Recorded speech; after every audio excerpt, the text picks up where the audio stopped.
Hello everyone, তো দেখো এখনকার অনলাইনে শুধু দেখতে পারবে ডিপিটি লিংক নিয়ে সবাই টেনশন করছে। সবাই সাইবার ক্যাফেতে যাচ্ছে, করছে সময় দিয়ে, লাইন দিয়ে। তো তোমাদের একটা কথাই বলবো, ডিপিটি লিংকটি টেনশন করার কিছু নেই, ঘরে বসেও হয়ে যায়। তো তোমাদের সেগুলোকে স্টেপ বাই স্টেপ জানতে হবে। তো চলো আমি স্ক্রিনের মাধ্যমে দেখিয়ে দিচ্ছি তোমরা কিভাবে করবে, স্টেপ বাই স্টেপ করবে। চলো তাহলে স্ক্রিনের দিকে দেখো। তো দেখো ডিপিটি লিংকটা চেক করার জন্য কোন ব্যাংকে রয়েছে তোমার লিংক। তো সেই জন্য তোমাকে প্রথমে গুগলে চলে যেতে হবে। গুগলে গিয়ে সেখানে মাই আধার লগইন সার্চ করতে হবে। দেখো প্রথম লিঙ্কটা চলে এসেছে, এই প্রথম লিঙ্কটাতেই ট্যাপ করবে। ট্যাপ করার পর দেখবে এই এরকম একটা আসছে, এটাকে ক্রস করে দেবে, কেটে দেবে। কেটে দেওয়ার পর এরকম কি আছে, ওয়েলকাম টু মাই আধার। তো মাই আধার লগইনটাতে লগ ইন করতে হবে, ট্যাপ করতে হবে। ট্যাপ করার পর দেখো এখানে এন্টার ইউর আধার নাম্বার। তোমার আধার নাম্বারটা এখানে পুরোটা লিখতে হবে।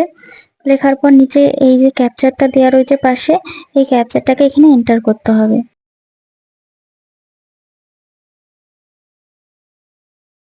দেখো ক্যাপচারটা দেওয়ার সাথে সাথে লগ ইনের অপশন দিচ্ছে। যেই লগ ইনটা করবে ওটিপি চলে আসবে।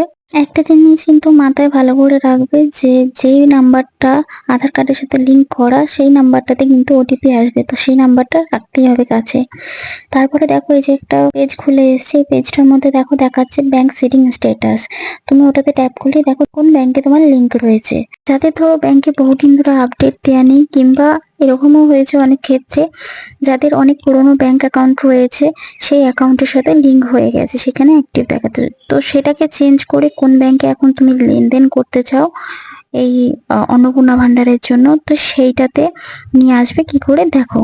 তো দেখো প্রথমে গুগলে চলে যাবে, গুগলে গিয়ে UMANG সার্চ করবে। দেখো প্রথমে লিংক চলে এসছে উমাং টিপিটি। তো ওর মধ্যে দেখো প্রথমে যে লিংকটা এসে উমাং সার্ভিসেস, তো ওর মধ্যে ট্যাপ করবে। ট্যাপ করার পর দেখো এরকম পেজ আসবে। তো এর মধ্যে যে সার্চ বার আছে, সার্চ বারে গিয়ে সার্চ করবে ভারত আধার সিডিং। দেখো প্রথমে যে লিঙ্কটা চলে এসছে নিচে, সেই লিঙ্কটাতে ট্যাপ করবে। ট্যাপ করার পর দেখো এরকম একটা পেজ খুলবে। একটু সার্ভারটা ডাউন চলছে, তো পেজ খোলার পর দেখো অ্যাকাউন্ট ডিটেলস আছে আর আধার সিডিং আছে। তো আধার সিডিং যেটা, ওটাই ট্যাপ করবে। ওটা ট্যাপ করার পর দেখো তোমাকে প্রথমে উমঙ্গে করতে গেলে লগ ইন করতে হবে। তো ফোন নাম্বার আর মোবাইল পিন দেবে, পিন দিয়ে এটাকে লগ ইন করে নেওয়ার পর আধার সিডিং এ ট্যাপ করবে। আধার সিডিং এ ট্যাপ করার পর দেখো সার্ভারটা ডাউন আছে একটু। এই যে পেজটা খুলেছে, এর মধ্যে দেখো হোম লেখা আছে প্রথমে, তারপরে আধার সিডিং ডিসিডিং। তো আধার সিডিং এ ট্যাপ করলে এরকম একটা পেজ খুলবে। দেখো প্রথমে লেখা আছে এন্টার ইউর আধার নাম্বার। তো এখানে তোমার আধার নাম্বারটা পুরো দেবে।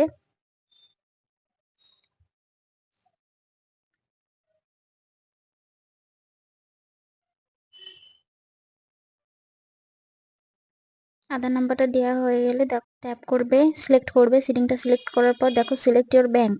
তো সিলেক্ট ব্যাংক, তুমি যে ব্যাংকে নিয়ে যেতে চাও, যে অ্যাকাউন্ট দিতে চাও, সেই ব্যাংকের নাম সিলেক্ট করে নেবে। এখানে পরপর পুরো নাম দিয়ে দেবে। দেখো তিনটার অপশন দিয়েছে সিডিং টাইপ। তো তিনটের মধ্যে এটা যে লাস্ট অপশনটা রয়েছে movement from one bank to other bank, ওটা সিলেক্ট করে নেবে। নেওয়ার পর অ্যাকাউন্ট নাম্বার দিতে হবে। সেখানে অ্যাকাউন্ট নাম্বারটা দুবার কনফার্ম করবে। অ্যাকাউন্ট নাম্বারটা কনফার্ম করার পর নিচে যে ক্যাপচারটা আছে, ওটাকে ক্যাপচারটা নিচে দিয়ে সাবমিট করবে। দুবার কনফার্ম করার অপশন আসবে। সাবমিট করার পর তারপরে সেটা যদি সাকসেসফুল হয়, তাহলে যেই ব্যাংকের সাথে ডিপিটি লিংক করতে চাইছিলে সেটা সাকসেসফুল হয়েছে।